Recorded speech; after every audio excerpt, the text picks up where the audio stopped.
This is Inside the Film Room, powered by Echo Power Engineering.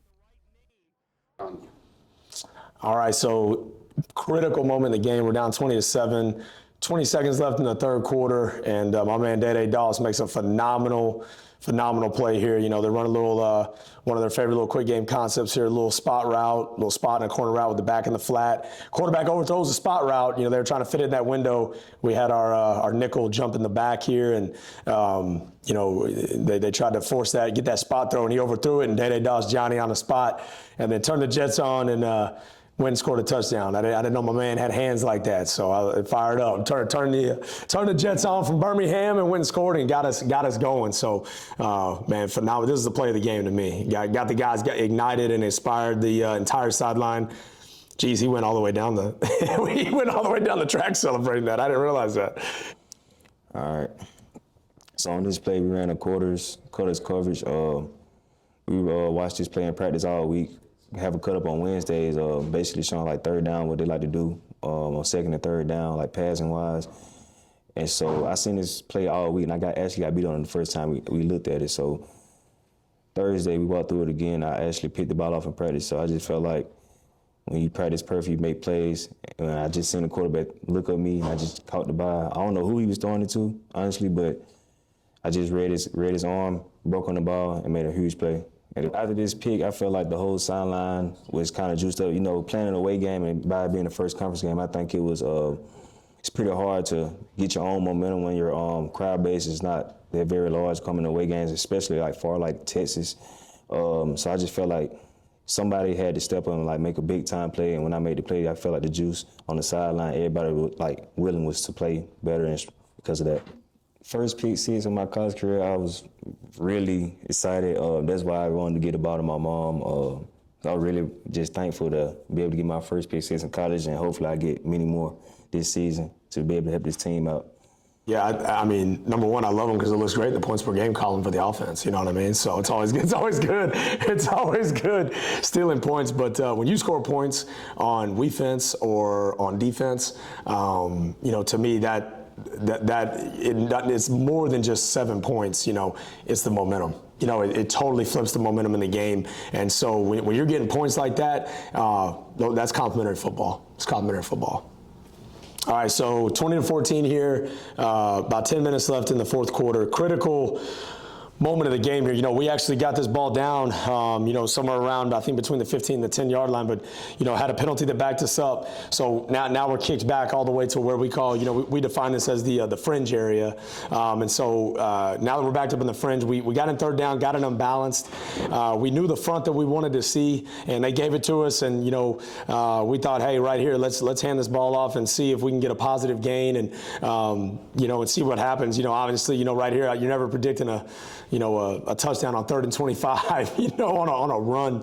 But we felt like that we got the front we wanted, and hey, maybe we can block this up and give Javon some daylight, and he did the rest. You know, this is what I like to call players over plays right here. Players over plays. Javon Jackson making a great cut, but look at Jordan Goko in the O-line. I want you guys to pay attention how the O-line comes off the ball. Isaiah Wright, Brady Odom right there, Jalen Armstrong. Look at Chandler Curtin and Brennan on the front side, and then Javon hits it backside, and then let Javon do the rest. You know, makes a big time cut here, gets in the open field, makes one guy miss, okay, makes next guy miss, and then, you know, jumps and leaps in the end zone right there.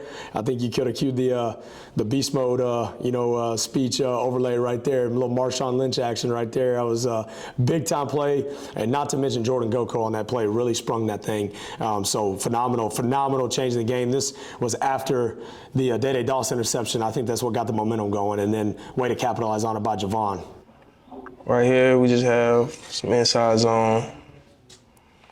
Man, this is a crucial part of the game for sure. Man, coach trusted us. He called a run on 3rd and goal from like the 25. It was like a longer run.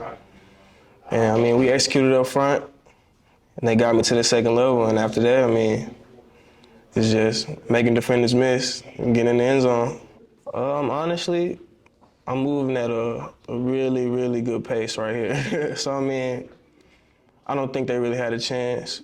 I mean, just with the momentum I had going forward, I mean, I just used it to propel myself in the end zone. Yes, sir. It was a great moment. It was a great feeling just seeing all my teammates come and celebrate with me in the end zone. I mean, that's really the best part about it, you know, just getting in the end zone and having your teammates coming and celebrating with you, getting to the sideline. It's even more hype than it was on the field. So right here, we're deep into our own territory right here, and we just started out with a great run, man. It was pretty clean up front. Once again, just got to the second level. Was trying to do what I do best. I mean, it looks like I kind of ran out of gas a little bit right here. I feel like it was like a different game when the fourth quarter came. I mean, we were really physical up front. I feel like I had like a little extra pep in my step. He's one of the few guys I've been around that legitimately gets stronger on that 20th carry than he does his first carry. Like his 23rd, 24th carry is going to be better than his 5th and 6th carry.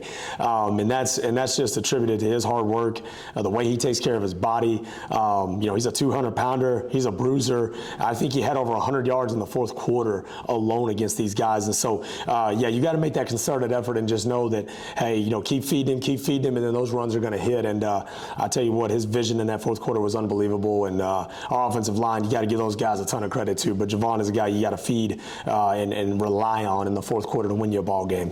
We've always said with Javon that, like, if you can get those carries to him late, it's best for our team. So hopefully we're in a position to be able to do that, and we obviously were in this game. You score right now. It's a tie ball game. 10 minutes left. We felt like, okay, now we can really ride him to lead us to victory. So yes, the plan. We want to do that. Mike's deal. Taking a shot early. Kind of interrupted some things in the passing game, and I tell you what, he also made some key runs down the stretch that helped us pave the way. But I'm telling you, we couldn't have had this one without our offensive line and tight ends blocking for Javon and then Mike making a few key runs there in the stretch. But yeah, we would love the game to work out this way. We're giving the ball to 22 late in the game. So with this run, we can start off with how the linebackers are set. So usually they were a 4-down defense, and they were, but the backers were not set back. Usually they'd be like on the 20-yard line right here. And right here they were mugged, so it really made our job a lot easier. So it would be me getting the right linebacker and the left guard getting the left one. But in this situation, like, they pretty much just brought themselves to us, so it made our job a lot easier. So we were able to block everybody up front, and JJ just went and did the rest. All right. So we're coming out right in front of the goal line on this drive, and we just called a simple inside zone. The front they gave us, this is, I believe, just a bare front. Yeah, a bare one front. So I'm the center, right? I got to double with the right guard here up to the one linebacker in the box. And everybody else is pretty much man on man. We executed. We got the good A block right there to the middle linebacker, me and Chandler Curtin, the right guard. And the rest of the three guys just got their one-on-ones. Like you see Brady Odom right there, inside out on his guy, gets a good block, and JJ just does the rest. Yeah, I feel like we're the same strength, or maybe get even stronger as the game goes on, just with the way we train and our mentality. Like, we want to make sure we leave this game with a W. We're not going to just fold and let you win this game. So our mindset is give your all, no matter what quarter it is. We don't get tired. It's pretty much our mindset. We knew we were going to be in Texas, it's going to be hot.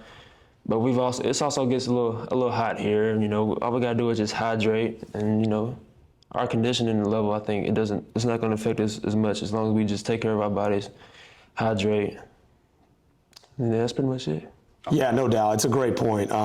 We invest in nutrition. I mean, that is one thing that we invest in. If you probably saw when we were carrying on the flight, you saw the Powerades and waters, we probably got 300 pounds worth of those things, that we carried on that flight. And at every meal, our strength staff and our support staff, they have those for our kids. Our kids can pick up a water, a Powerade out of every meeting, out of every position meeting. As I said, since we've gotten here for 3 years, it's mandatory that our team carries around their jugs that we provide them so they stay hydrated through the week. And so that prior preparation, prevented cramps and prevented those things. And our strength conditioning staff, led by Chris Campbell, the best in the country. And we hydration test guys on Friday. We hydration test guys on Saturday to see what their, hydration levels are, and we adjust their pregame meal accordingly. And that's something we've always done, and it pays off in games like this. Whenever you're playing in intense heat, and our guys never flinch because of it.